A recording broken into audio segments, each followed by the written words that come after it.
Então, inicio essa transmissão para trazer informações complementares a respeito dessa questão do formulário que foi disponibilizado pela KCC. Não é? Pois bem, eu fiz essa transmissão na tarde de ontem, não é? E em face de uma determinada frase que eu emiti e informações posteriores que eu já tinha visto de maneira superficial antes, mas não tinha adentrado nelas e não julguei importante, não é? Eu resolvi esmiuçar, ir mais a fundo e descobrir determinadas coisas que são importantes que eu leve a público agora. Não é? Até porque ninguém venha depois falar, pô, o Castilho omitiu essa informação. Ele não disse ou ele não sabia. Bom, não saber eu não sabia. Tanto que é agora que eu vou trazer essa informação. Mas eu havia dito que o formulário ele não existe. Essa foi a afirmação que eu havia feito. E por que ele não existe? Justamente porque a empresa lá diz que será desenvolvido um formulário diferenciado, não é? E que a empresa não existe esse formulário porque a empresa não foi condenada. Eu mantenho isso, ok? A empresa não foi condenada, não existe nenhuma liquidação, ninguém vai ser ressarcido de nada agora, não há motivo nenhum para que isso aconteça, ok? Então entendam que eu mantenho todos os outros argumentos. O objetivo é tumultuar o processo, é criar uma situação de vitimização das pessoas, jogar as pessoas contra a empresa, enfim, o que for. Evidente que todos têm o direito de se posicionarem. Né? Não estou aqui questionando absolutamente ninguém, falar, ficar contra, xingar, faça o que quiser, problema de qualquer um. Cada um dá o melhor que tem de si e expressa da melhor forma o seu conteúdo e aquilo que realmente tem no seu interior. Então, cada um dá o melhor de si. Pois bem, nesse sentido, eu resolvi explorar aquele informativo e ir a fundo num determinado ponto. Então, veja, eu vou demonstrar para vocês a existência desse formulário e vou demonstrar o passo a passo para que isso seja feito. Isso não quer dizer que eu esteja incentivando ninguém a preencher tal formulário. Pois bem, mantenho o que eu disse. Eu particularmente, não o farei. E por que não o farei? Por uma razão muito simples que nós vamos ver agora na nossa tela compartilhada, ok? Então, vou compartilhar a tela, já preparei o material previamente, não é? Para que eu possa trazer a informação de maneira segura, não é? E concatenada, evidentemente, né? Não pode estar simplesmente as informações perdidas no tempo, ou no espaço, no tempo, espaço, enfim. Vamos lá, tá aqui, eu vou compartilhar a tela. Muito provavelmente, vocês já devem estar visualizando a tela do meu computador. Então, nós temos aí ó, a tela 1, KCC, comunicado. Eu vou aumentar um pouco digamos, o tamanho dessa imagem, né? Porque senão vai ficar ruim de vocês enxergarem. Ela não é uma imagem de boa qualidade, deve dar uma pequena distorcida, ok? Eu vou tomar esse cuidado para que fique pelo menos inteligível, ou visível, visível e inteligível, para que você possa ler, ok? Pois bem, por que eu mantenho informações que eu já passei à tarde e vou fazer apenas esse complemento que eu entendo ser fundamental? Então vamos lá. Se nós, essa questão do que é crédito, acho que isso é bobagem, não vou ler isso agora. Aí diz assim, ó. Vou retomar. Como apresenta uma reivindicação? Aí vem assim, ó, Oficial Form B10 é um formulário aprovado, usado para protocolar reivindicações que inclui instruções e informação adicional. Então ele explica o que é esse Oficial Form B10. Ao clicarmos nesse, e eu fiz isso na minha transmissão de ontem, nós clicamos aqui nesse Oficial Form, como vocês observam, esse azulzinho, ele é um link de internet.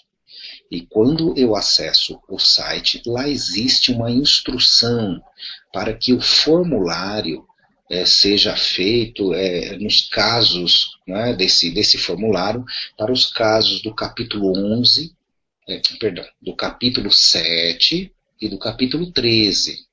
Ou seja, a informação não bate com o objetivo. que deveria ter aqui. Por quê? Porque a empresa não foi condenada, ela não se encontra nem no capítulo 11, que é o pedido dela. Isso está pendente de julgamento, eu já disse isso, tá certo? E nem no capítulo, muito menos no capítulo 7, porque isso não está definido ainda, tá, pessoal? Então ela não está nem no capítulo 11 e nem no capítulo 7, ok? Muito menos no 13, que eu nem sei o que é. Né? Eu sei que o capítulo 7, o chapter 7, lá das leis de falência dos Estados Unidos, é a liquidação da empresa. O caso da empresa é um pedido de reestruturação empresarial. É um pedido de que a empresa seja concedida a ela os benefícios da lei para que ela possa se reestruturar e retomar os seus negócios, corrigindo as falhas administrativas e financeiras cometidas em determinado momento que a levou a não ter recursos suficientes para honrar com seus compromissos. Simples assim, tecnicamente é isso. Ok? Então, esse é o objetivo. Nós estamos pleiteando a empresa, no caso, eu falo nós porque eu me considero da empresa como todos vocês que me assistem. Nós estamos solicitando que sejamos acolhidos pelo regramento, pelas formalidades, né, de reestruturação da empresa sob as leis americanas. Então, portanto, não cabe o que está nesse link. Por isso que eu emiti a seguinte frase: esse formulário não existe. Ele não existe mesmo, esse daqui não. Então vem aqui, ó, aí tem mais. Sujeito à aprovação da Corte de Falências, será desenvolvido, veja que está no futuro aqui, será desenvolvido e disponibilizado para todos os credores um formulário modificado para protocolar reivindicações no caso do Telex Free. E aí é que vem o problema. Que esse problema, em verdade, também não é meu. Porque a própria empresa que traduziu, ou forneceu, ou montou essas informações, foi negligente. Eu vou explicar por que ela foi negligente. Porque, em verdade, o formulário já existe, sim. Repito, mantenho a recomendação de que você não precisa se preocupar e nem preencher. Isso eu mantenho. A única correção e informação adicional de suma importância, justamente, aí vem eu explicar por que eu estou sendo previdente. Estou cuidando para que amanhã ou depois, ou daqui a pouco, alguém não venha com um vídeo dizendo que eu não disse, não falei, que eu menti. Não é isso, ok? Fique claro, verdade seja dita. Então, o formulário existe, porque a própria informação da empresa te direciona ao erro, a interpretação por um erro. Veja, está no futuro, será desenvolvido e disponibilizado para todos os credores um formulário modificado. Não, não será desenvolvido, ele já existe. Reitero, não vejo necessidade de preocupação e nem de preenchimento. Ainda com essas afirmações que existem aqui, que podem parecer uma ameaça para todos que me assistem aí, meus amigos divulgadores. Dizendo que se eu não protocolar a reivindicação antes do prazo limite, provavelmente não receberá distribuição nos casos Telex Free. Meu amigo, que prazo é esse? Vamos lá? Vamos ao prazo? Qual é o prazo limite para protocolar reivindicações, como vocês podem ver aqui? Diz aqui, ó, de acordo com a ordem judicial de 3 de julho de 2014, não há prazo limite estabelecido para o protocolo de reivindicações nos casos Telex Free. Aí eu mantenho o que eu disse. Por que não tem prazo? Porque nada foi definido. Existem 400 terabytes, como informou o Carlos Costa e em outros documentos que eu já vi, existem 400 terabytes de informações que estavam, eu nem sei se já foram entregues ao curador, né, que é o responsável, o administrador desse caso judicial pela US Trust, que é o Stephen Bidar.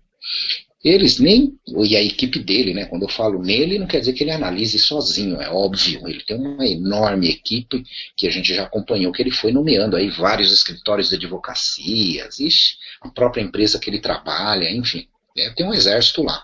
E é um caso complexo, como disse o Carlos Costa nos informou nesse último plantão, não é?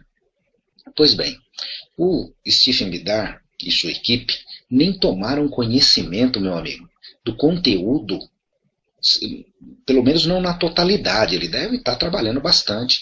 Eu creio que já deva estar em poder dele as informações que estavam em poder do governo, porque o prazo que o juiz deu foi para o dia 8 de agosto, se não me falha a memória, que o governo, os órgãos governamentais devolvessem aqueles dados para que ele pudesse analisar. Então tinha o FBI, a Homeland, não é Security Investigations, se não me falha, a HSI, se não me falha essa instituição, digamos assim, local, né,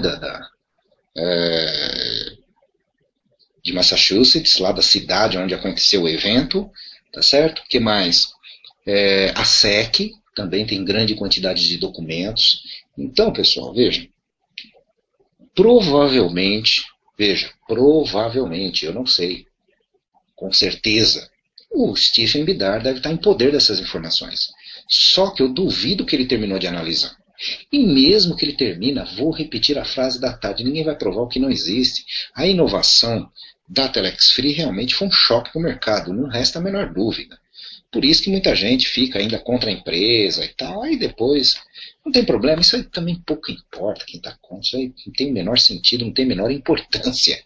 Então veja, nem vou tocar nesse assunto, já ia desvirtuar, porque não pouco interessa. Os do contra, não valem nem uma sentença, nem uma frase aqui que eu possa emitir a respeito disso. Pois bem, o que eu quero dizer é que não existe prazo porque não existe decisão. A empresa ainda não foi, digamos, determinada, não foi, digamos assim, não se iniciou o processo de reestruturação. Olha, tem encontro ainda credores e devedores, tem reuniões, tem que apresentar novo plano, tem que corrigir as rotas, tem que ter um planejamento dos pagamentos dos credores. E vou repetir o que eu disse à tarde, para quem não entendeu. Todos nós, divulgadores da Telex Free, que fizemos contratos direto com a matriz, somos credores da empresa. Se você tem $10 lá, se você tem $100 mil, meu amigo, somos credores. Eu não tenho $100 mil, bem que eu gostaria, mas eu sou um credor da empresa porque o dinheiro que tem lá no nosso back-office, de cada um de vocês que tem esses valores lá, não importa o quanto, esses valores são frutos do seu trabalho. Então eles te pertencem, então você é um credor.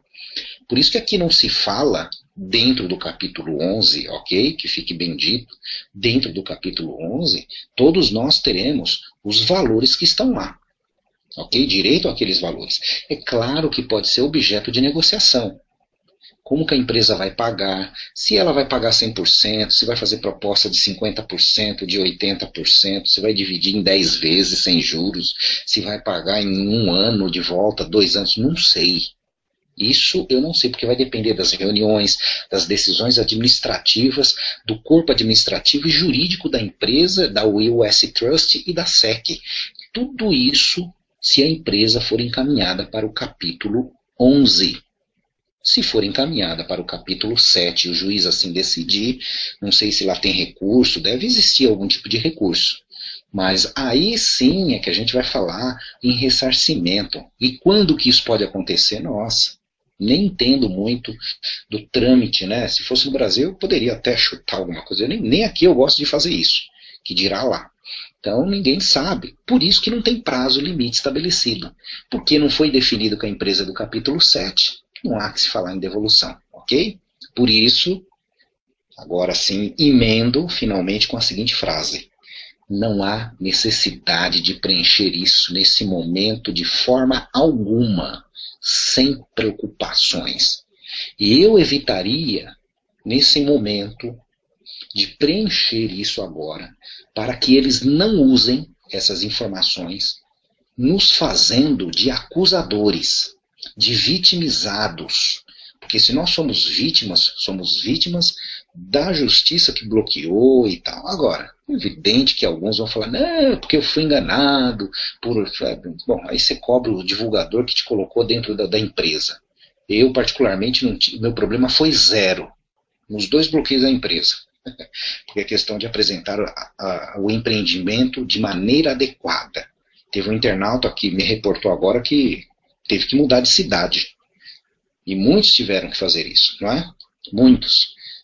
Mas não por culpa deles, não estou reclamando de ninguém, mas porque eles replicaram coisas erradas. Que alguns cadastradores, esse sim a nódoa de todo esse sistema, alguns cadastradores que vêm só para poder tumultuar e que prejudicou a grande maioria que tinha boas intenções. Pois bem, superado isso, então vejam vocês aqui, vamos lá.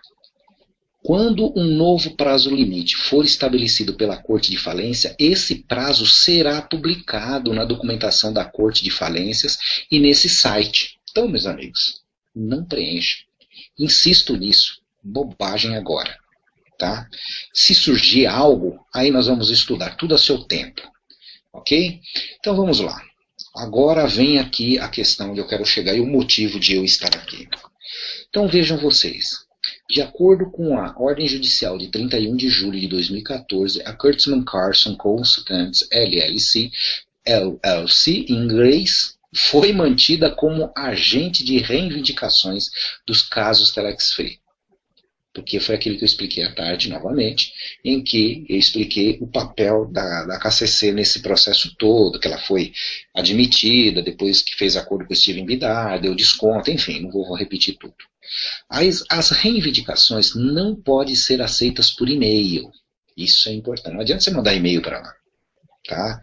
O regramento, diferentemente do Brasil, né, que teve um caso aqui que fala, manda e-mail lá para a vara. E lá não. Lá não pode ser aceita por e-mail. É diferente. Ok? Não mandem por e-mail. Porque eles nem vão olhar. Tá? Para facilitar a avaliação, vejam vocês, olha só. Facilitar o quê? A avaliação. E a permissão de reivindicações, quer dizer que você não tem permissão. Ou seja, não há valores a serem devolvidos. Não é? E eles vão avaliar.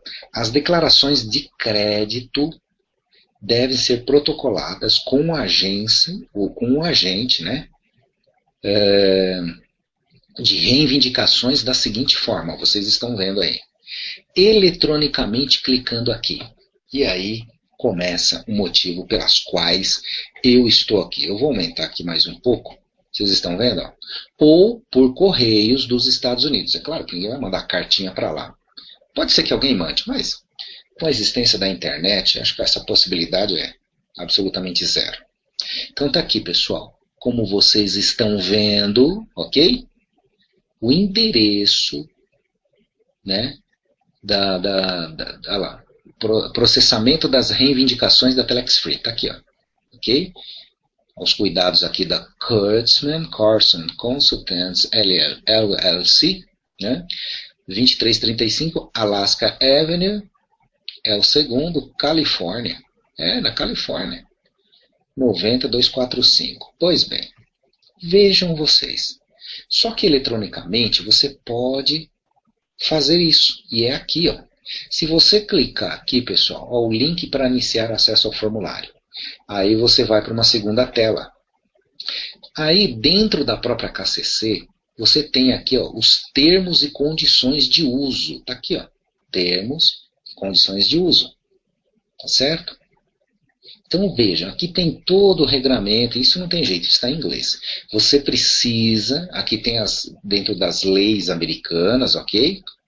E aqui você precisa aceitar e dizer o seguinte, olha, eu li o que está acima aqui, né?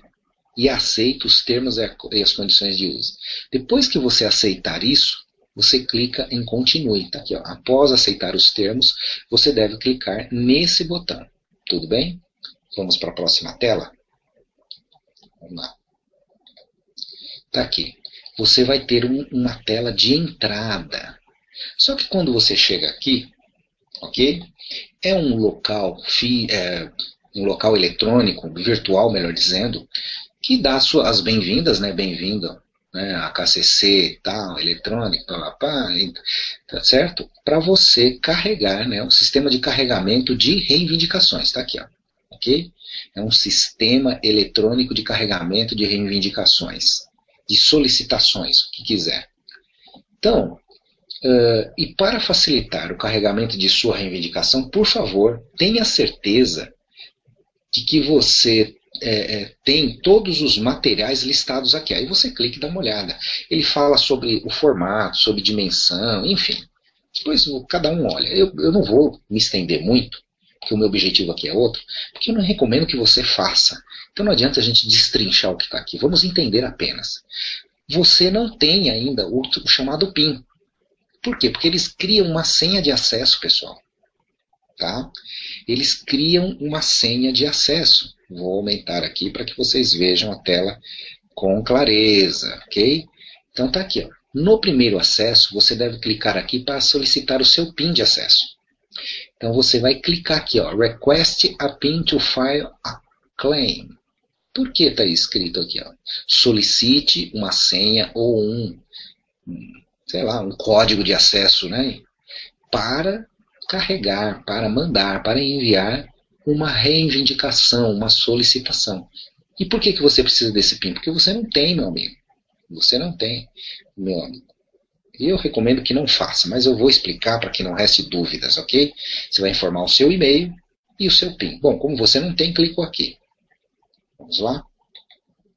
Aí você entra para uma tela de solicitação de PIN. Tá vendo? Solicite um PIN. Ou solicitação de um PIN, o que for aí. Então, ele pede para você fornecer um e-mail inválido, um endereço de e-mail inválido, onde a KCC pode enviar o seu PIN. Estou traduzindo o que está aqui na frase, ok? O PIN será válido para você carregar uma reivindicação somente, ok? Não vou entrar no mérito. Se eu tiver 10 contas, eu não vou me dar o trabalho de explicar isso. Não vou colaborar para que você, meu amigo, minha amiga divulgadora, cometa essa bobagem.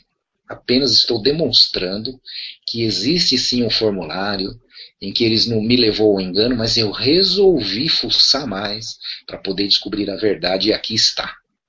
Aí você informa um e-mail seu aqui. Eu recomendo que você utilize o e-mail cadastrado na Telex Free. Se você não tiver mais acesso, esse e-mail não existir, crie outro, use o seu e-mail pessoal, faz o que você quiser.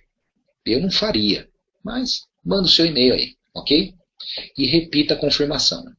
Depois você vai fazer o tal do CAPTCHA aqui, como todo mundo conhece esse processo, né, que tinha na Telex Free também, toda vez que a gente acessava o nosso back-office, repete o caractere, lá, insira o código que aparece na imagem, e após, clique na opção Request a PIN.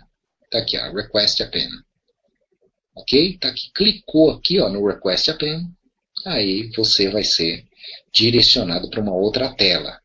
Na verdade, o próximo que vem é o e-mail. Está aqui, ó, o e-mail.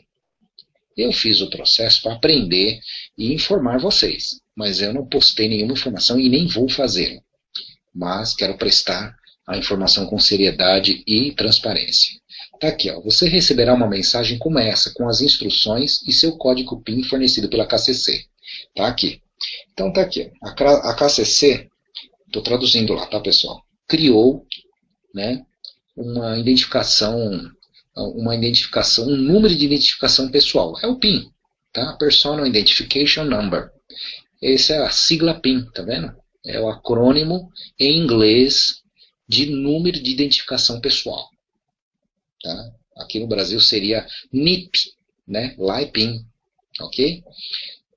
Para você carregar uma reivindicação, olha a palavra perigosa, pessoal. Quero chamar a atenção para essa palavra. Uma reivindicação contra, tá vendo? Against, quer dizer contra, em face de. Tá aqui, ó, pessoal. Against, contra o caso, tá certo? Da Telex Free. Então, por isso, quando eu recebi esse e-mail, eu tive mais certeza de que ninguém deve fazê-lo. Mas, se você quer fazer, o faça. Vou se falar 10 mil vezes até o final dessa transmissão que você não precisa e não deve fazê-lo, ok? Mas está aqui, ó, essa palavra against me chamou a atenção, que é contra, tá certo? E aí que eu já acho que os caras querem tumultuar mesmo. O seu PIN tá aqui, ó. Aí evidentemente que eu cortei o meu aqui, né? Tá certo?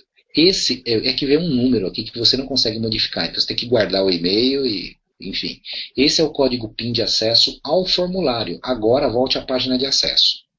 Aí vem esse PIN, trabalhará com aí vem um e-mail, tá certo? Com o e-mail address que você forneceu para fazer o login lá, enfim, para entrar na KCC, né, no sistema deles lá, para criar uma reivindicação, pessoal. Estou traduzindo aqui, ok? Se você recebeu esse e-mail com erro, né, se foi um engano, né, por engano e tal, entre em contato com a KCC e tal, isso é bobagem, ok? Então, pessoal, está aqui o e-mail que vocês recebem. Ponto central, against, ou seja, contra a empresa. Portanto, fica a seu critério, não é? O meu objetivo aqui não é se eu estou a favor da empresa, se estou a favor da Telex Free. Eu sou 100% Telex Free. Acho que eu nem preciso dizer isso aqui. No entanto, eu preciso levar a informação fidedigna. Não posso me furtar disso. Em nome de nada, não posso. Okay? O meu compromisso com vocês divulgadores, assim como o Carlos Costa tem esse compromisso, como o Renato Alves tem esse compromisso e muitos outros aí, é analisar os fatos sem essa emoção de ir contra a empresa e ficar xingando que isso não resolve nada. Isso é bobagem e a meu juízo chega a ser infantil, mas é opinião pessoal minha, nada contra ninguém, cada um faz o que quiser. Vamos lá. Comprometimento, pessoal, é isso. São 2h59 da manhã. Então, estou aqui sem descanso e quero levar a informação a vocês. Então, vamos lá. Quando você voltar, olha só, novamente aquela página, não é? Em que você clicou lá, Request a PIN to File a Claim. Então, está aqui, ó. Só que agora você já tem o seu PIN. Você recebeu o seu e-mail. Aí você vai colocar o mesmo e-mail aqui e vai colocar aquele número aqui, ó. Onde estão as bolinhas aqui, como vocês podem. Então tá aqui, ó, informe o seu e-mail de acesso, o mesmo onde recebeu o PIN. Aí vem embaixo, ó, informe o número do PIN fornecido pela KCC no seu e-mail de acesso. Tá lá. Então, Ctrl+C, Ctrl+V, e aí você vai ter que informar, preencha com o código da imagem e após clique no botão Sign In. Tá aqui, ó. Só clicar. E aí, meus amigos, finalmente, voilá, pronto. Acessado com sucesso o formulário. Agora é preencher com as informações solicitadas e aguardar um comunicado oficial da KCC se alguém resolver fazer essa bobagem. Então, com alguma orientação pertinente, ok? Não contem comigo para que eu passe essas informações aqui, que eu vá preencher, porque eu não vou fazê-lo. Descobrir o que é cada ponto desse aqui, ó, que eu teria que estudar. Eu não vou perder meu tempo com isso. Portanto, rogo aos amigos divulgadores que eu não estou convencido, não vou ajudar ninguém, porque se eu prestar essa informação, eu sei que eu não estarei ajudando. Agora eu vou prestar uma informação importante que sempre me perguntam. Castilho, quando eu fiz o meu contrato direto com a Telex Free americana, eu coloquei outro país, porque naquele momento, eu já falei disso num vídeo em setembro do ano passado, um ano atrás.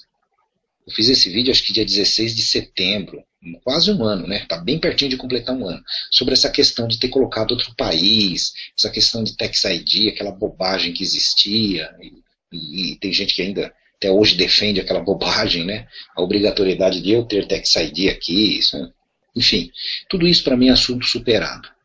Observem o seguinte, nós colocamos lá um país diverso, não é verdade? Alguns colocaram Uruguai, Portugal, Espanha, Inglaterra, Estados Unidos. Aí em determinado momento não dava mais para colocar Estados Unidos, por causa do e-wallet, né, que era incompatível com essa informação, enfim, ok?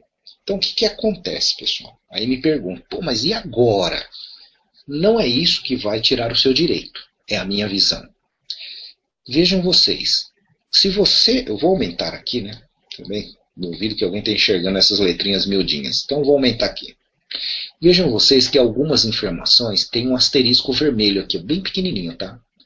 Eu acho que, apesar da distorção da imagem, porque a imagem, evidentemente, foi capturada da internet, ela não é uma imagem de alta definição, né?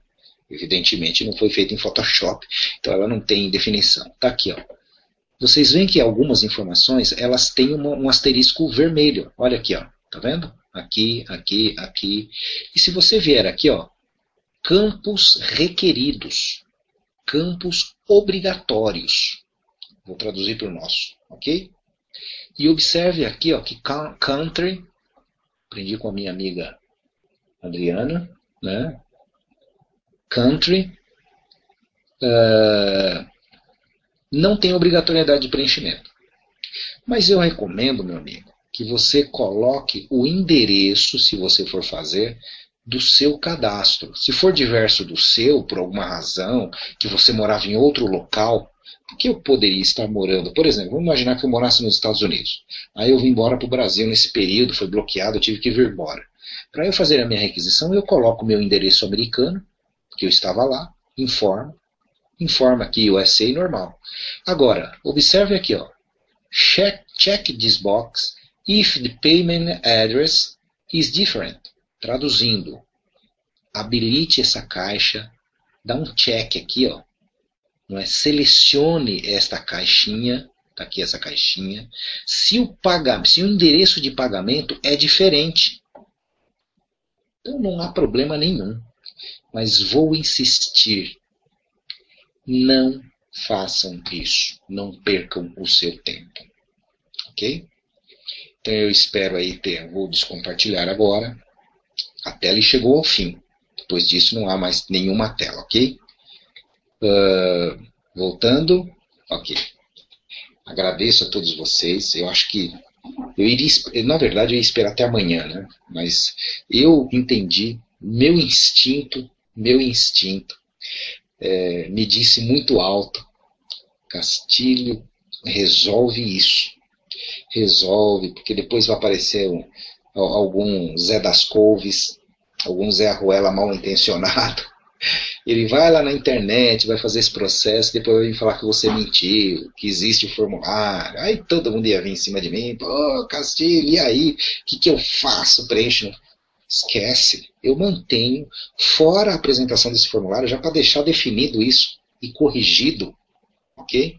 Fora a existência desse formulário, não é? Eu mantenho cada palavra que eu coloquei.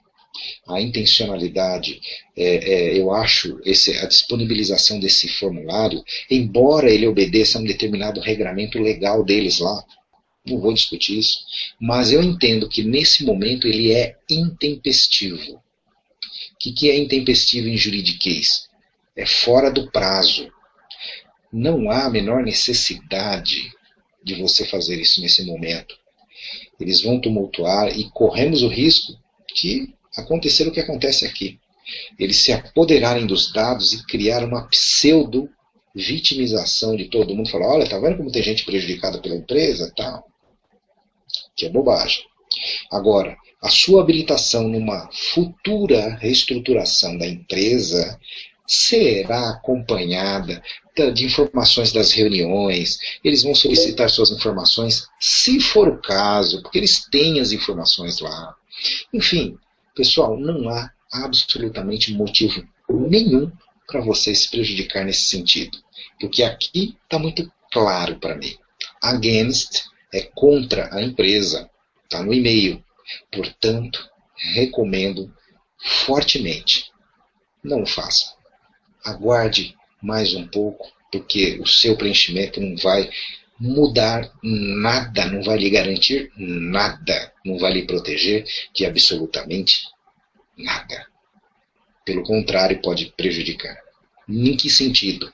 Nesse sentido da utilização dos dados para meios, para fins escusos, que é o que me parece muito forte. Obrigado a todos vocês.